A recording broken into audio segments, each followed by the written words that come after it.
Hey folks, so something kind of new, at least for me. I am recording my screen because I've just added this new page to the book website. So it's table 1 for hypertension with all of the drugs that you might have been taking that have caused your current diagnosis of hypertension.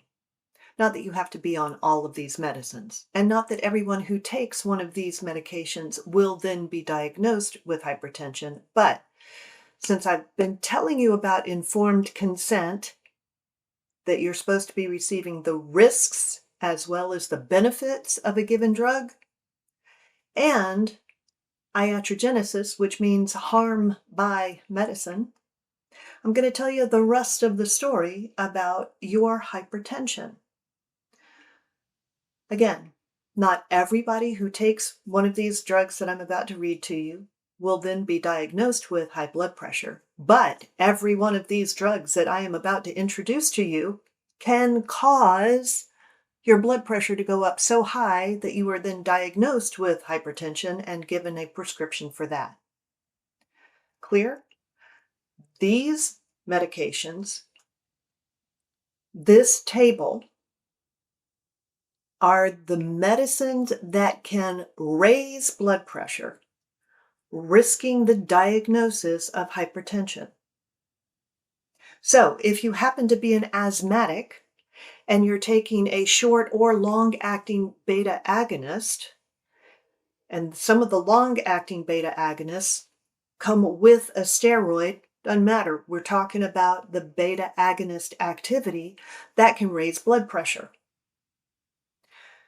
If you're taking theophylline for asthma, also it raises blood pressure.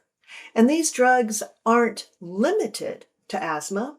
You can be prescribed these for exercise-induced bronchospasm, or a respiratory tract infection, or chronic obstructive pulmonary disease, COPD.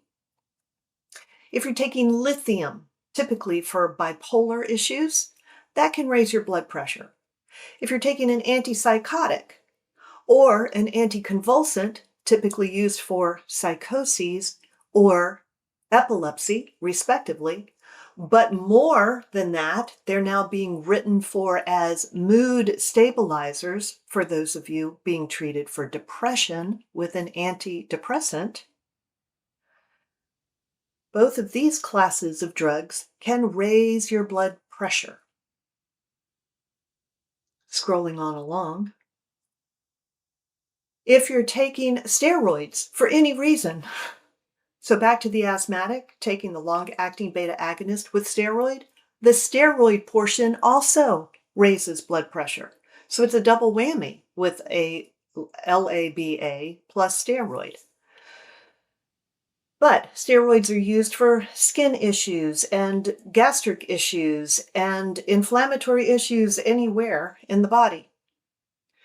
If you're taking hormones such as progestins or estrogens, mostly these are for women, those can raise your blood pressure to the point of being diagnosed with hypertension and then treated, medically managed for high blood pressure. Guys, you're not off the hook. Testosterone is also in this list. If you're taking a central nervous system stimulant, something for narcolepsy, or if it's being given, if you are taking this or giving this to your kids for ADD, ADHD, any kind of central nervous system stimulant can also stimulate the beating of the heart. If you're taking particular antidepressants, the tricyclics, the norepinephrine reuptake inhibitors, by the way, spoiler alert, that's a myth. It's never been proven that the neurotransmitters have anything to do with causing depression or being the result of depression.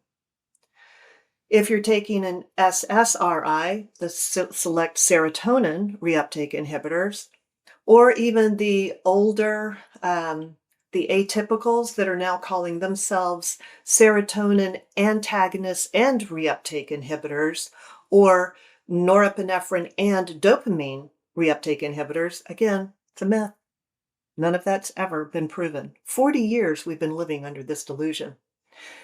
Anyway, all of them can cause your blood pressure to go up. Tranylcypromine, which is a monoamine oxidase inhibitor, which used to be used for depression. Now it's mostly used for Parkinson's. I think I'm saying that right. That actually may be incorrect. I see that I've written that tranylcypromine is used for major depressive disorder. We do have some other things that used to be in one class that are now being used for something else. Non-steroidal anti-inflammatory drugs. Yeah, even the over-the-counter things can raise your blood pressure. Here's where I got the monoamine oxidase inhibitors mixed up. The selegiline and rizagiline are monoamine oxidase inhibitors that are no longer being used for major depressive disorder, although that's what they came on the market for. They could be used that way, but they're used for Parkinson's. Here are the ADD, ADHD drugs that I'm scrolling through now. This is what we're doling out to our children. These are the most tightly controlled prescription drugs that we have on the market, just FYI. Atomoxetine is not as tightly controlled, also being used for ADD, ADHD.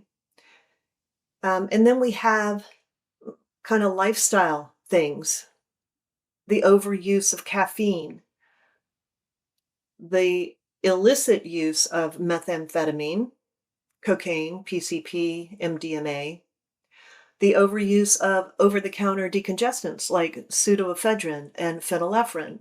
All of these can raise your blood pressure to the point of being diagnosed with hypertension, and then you get another drug for that issue. That will then carry you into a whole different disease category for which you'll get yet another prescription drug. It's fascinating. That's a really good business model that conventional medicine has. Now, if you suffer from migraines, I'd love to send you to a friend of mine who specializes in women suffering with migraines. The triptans all cause the same high blood pressure issue. Tylenol can raise your blood pressure. And then various kinds of immune suppressants, which I have listed here. A bunch of the MABs, which are monoclonal antibodies grown on other critter pieces parts. I don't know who thought that was a good idea. The retinoids that are used typically for acne can raise blood pressure. And then the antiretrovirals, the protease inhibitors, also can raise blood pressure. Okay, so now you know the rest of the story, or at least a piece of the rest of the story about high blood pressure. These are the medications that can cause that diagnosis.